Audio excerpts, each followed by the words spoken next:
On a sunny day, Montreal comes alive at the corner of Saint Laurent and St. Catherine. The glass facade of a modern building reflects a blue sky with clouds. The MEM's white logo splashes over a red background. I am Marie-Anne Gagnon, curator of the collections of the MEM, Montrealaises Memory Center. My role is to manage, develop and promote the collections.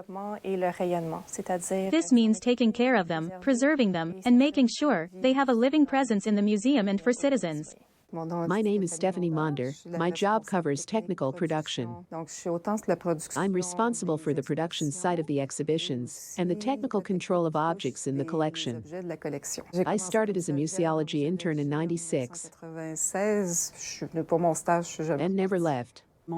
I am Sophie Poirier, cataloger of the MEM's collections. Sophie, what does a cataloger do? First, there's a whole preparation process before the cataloging itself. I'm part of the acquisition committee. New donations must be evaluated. My role is to document the objects and get them ready for presentation to the acquisition committee. Then, I record the committee's decisions. After that, I follow up with the donors. This is when the cataloging actually comes into play. It consists of registering these newly acquired objects in the collection. What is in the MEM's collections? Marie-Anne. We're a museum with a societal approach, sometimes referred to as ethnohistory. The museum looks at the lives and history of ordinary people. Our collection is comprised of three principal categories: objects, photographs, as well as testimonials, which are unique to the MEM. We value the voice and the memories of Montrealers. We tell the story of the city and of Montrealers. This is reflected in the collection, which mainly contains objects from daily life. In the 20th century and now in the 21st century, we don't seek out rare or precious objects. On the contrary, we look for everyday objects, which might even seem strange to other museums. We have receipts from department stores dating from the 50s, 60s, and 70s.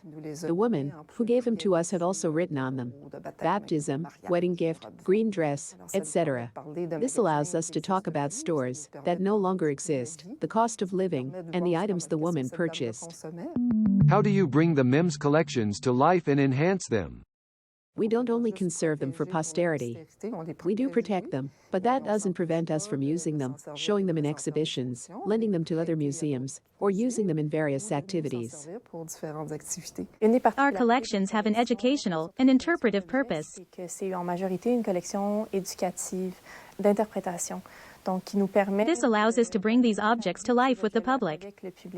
With some supervision, we send out objects for educational activities with schools or cultural activities with a group of seniors or other members of the public, allowing them to have a close view of the objects and to handle them. As for the testimonials, we are currently gathering material in preparation for the MEM's inauguration in different ways. Sometimes, through word of mouth, or researchers go into the field to unearth rare jewels. We are experimenting. People often think that because they don't have an expertise in sociology, history, or anthropology, they can't tell us much about history of Montreal. We think quite the opposite. I often have a link with a donor because we always sign an agreement. It's an opportunity to talk with the donor and find out if there is any complementary documentation.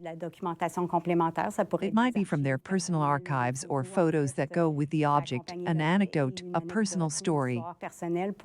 We want the collection to come alive. We want our objects to speak to us. More and more, soliciting that story will be part of the process, collecting a story from donors. MEM and City of Montreal. Audio description: Elocutio.